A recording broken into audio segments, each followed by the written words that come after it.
All right, we talked about at the end of last week this bizarre meeting that Trump had with oil executives where he's bragging about how much money they're going to make because he took over Venezuela, as he words it, or because of the invasion and removal of Maduro and this illegal decision by him. And he's hyped because all of these oil execs now could make a bunch of money. But he apparently got really irked by one of the things that was said by the Exxon CEO. So I'll show that in a second, as well as one of the other CEOs that was in the room saying something that was kind of embarrassing for Trump. But first, yes, if you're wondering, this was the meeting where he randomly stopped it to go stare out the window. I got to look at this myself.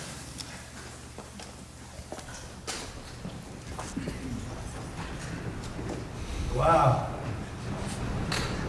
What a view. This is the door to the ballroom. Sir, there's no ballroom there yet. It's just a construction zone, I'm assuming. What is it that he's looking at? Just a construction? Unusual time to look, but I figure we might as well do it. If the fake news would like to go back and take a look, you can, but you'll see a very big foundation that's moving. We're ahead of schedule in the ballroom and under budget. I'm sure. That's not true. They already increased how much money they were going to spend on it. But this kind of reminded me of this Trump being asked about Kirk's assassination. How are you holding up over the last 3.5 days? You were very close to Charlie Kirk. How are you holding up after this murder? I think very good. And by the way, right there, you see all the trucks. They've just started construction of the new ballroom for the White House, which is something they've been trying to... He's just a very sentimental guy, you know. How are you holding up after your friend was murdered? Good, but look at this ballroom. Damn. Shoot. I did not know that you could be turned on by the idea of a building, but this does it for me. Have you ever found yourself lost staring at a inanimate object just to find your trousers have dropped and you're making rude and shameless love to the side of the Empire State Building? That's going to be me with this ballroom. So, yeah, that was kind of that. But then this is apparently what triggered Trump during the meeting. With respect to Venezuela in particular, we have a very long history in Venezuela. In fact, we first got into Venezuela back in 1940s. We've had our assets seized there twice. And so you can imagine to re-enter a third time would require some pretty significant changes from what we've historically seen here and what is currently the state. If we look at the legal and commercial constructs and frameworks in place today in Venezuela, today it's uninvestable. And so significant changes have to be made to those commercial frameworks, the legal system. There has to be durable investment protections, and there has to be a change to the hydrocarbon laws in the country. We're confident that with this administration and President Trump working hand in hand with the Venezuelan government, that those changes can be put in place. So it wasn't even that negative. But I'll show you one other clip where Trump was kind of embarrassed. Couldn't express gratitude more so for the opportunity to return to Venezuela under the stability that I know that this team and your team are able to deliver. And so when did you leave? When did you leave Venezuela? As a company, we left under the sanctions in 2019. So we had intended to stay, and then when the sanctions went into place, we were required to leave. But very much interested. Oops. Oopsie doozy, but that wasn't the thing that triggered him. It was the Exxon CEO just saying it would be very difficult, which this whole thing is so dystopian. You invade a country, remove their leader, saying it's like for democracy or something, and then immediately hold a meeting where you're talking about how U.S. oil companies can take advantage of this.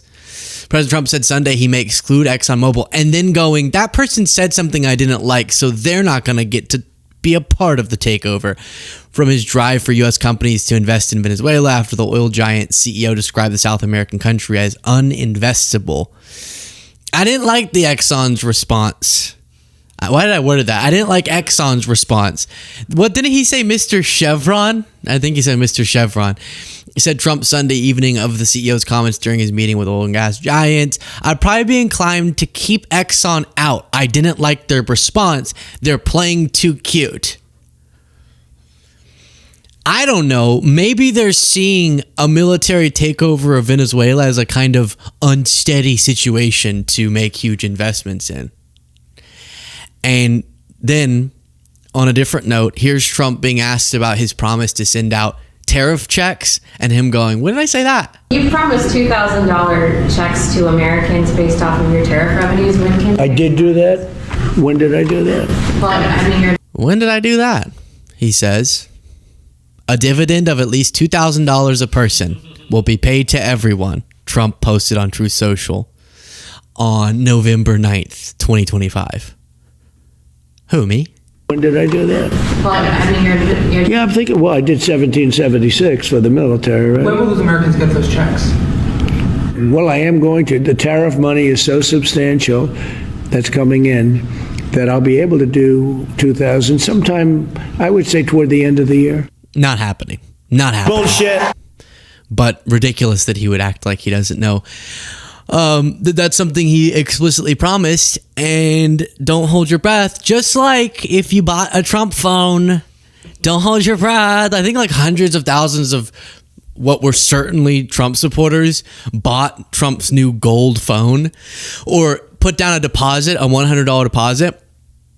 Still haven't received it. They keep pushing back whenever this is actually going to get up and running. Trump Mobile's golden phone remains nowhere to be found. Now, just to give you a sense of the trustworthiness, they were trying to do it at a $500 price tag. We're about to launch. It's going to be great. Keeps getting delayed because they said it was proudly designed and built in the United States for customers who expect the best. But both T1's, I guess it's called, shipping date and U.S. manufacturing ambitions gradually began to shift, even as Trump Mobile continues to accept a $100 deposit for the device. Not long after announcing the device, Trump Mobile pivoted from describing it as a phone that would be made in the United States to framing it as a device that would be proudly American. So, with human beings, they don't understand the concept of how you could have been made somewhere else and become American. But with phones, they get the concept.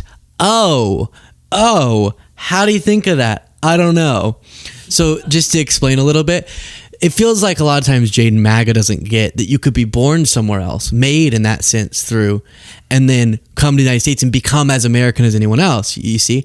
But with this phone, now, because they want to play that linguistic trick, now they get that you could be made somewhere else but be proudly American, huh? Is that do you find that interesting to you? Is that an interesting concept? Interesting. Trump Mobile's website now touts the T1 as having an American proud design. That's awesome. This is made in America. This is made and manufactured in America. Okay, it's designed in America. Okay, it's proudly American, and the design has an American inspiration. Analysts believe that the shift stemmed from recognition that they wouldn't be able to make a phone that cheap in the United States, which we know. That's why other companies don't charge that cheap. But now all these people have thrown $100 at it, and there's no phone to be found. On a different note, even Bessent is sounding the alarm to Trump about this criminal investigation into the Fed chair, saying it's a mess. A perturbed Treasury Secretary, Scott Bessent, told Trump that the federal investigation into the Federal Reserve chair made a mess and could be bad for financial markets. So you have Trump's DOJ investigating the Fed chair for allegedly misrepresenting the cost of renovations to the Fed Reserve's headquarters in D.C. You might remember this iconic moment. This is the moment Trump decided, charge him. Yeah. So we're taking a look, and it looks like it's about $3.1 billion. It went up a little bit, or a lot. So the 2.7 is now 3.1. I'm not aware of that. Yeah, it just came out. Yeah, I haven't heard that from anybody at the Fed. Yeah, it just came out. Our notes had it about 3.1 as well. 3.1, 3.2. This came from us? Yes. I don't know who does that. You're including the Martin renovation. You just added our entire capital. Yeah, you just added in a third building is what that is. That's a third building. Well, no, but it's a building that's being built. No, It was built 5 years ago. We finished Martin 5 years ago. It's part of the overall work. But it's not new. So we're going to Oh, Jerome.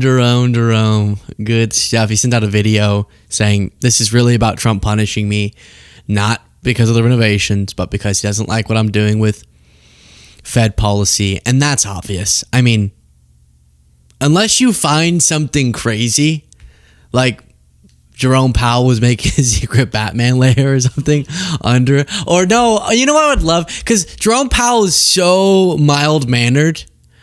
I'd love, you remember how Tucker Carlson fearmongered about Globo Homo? I would love if under the Federal Reserve, it got so expensive because Jerome Powell was launching a Globo Homo club under it. It's like a real exclusive, like speakeasy, but because it's the Federal Reserve, it's just like money is raining from the ceiling all the time. It's like, and you take money showers. And that's actually, unless you found something like that, seems a little ridiculous. So then why actually is there anger towards Jerome Powell?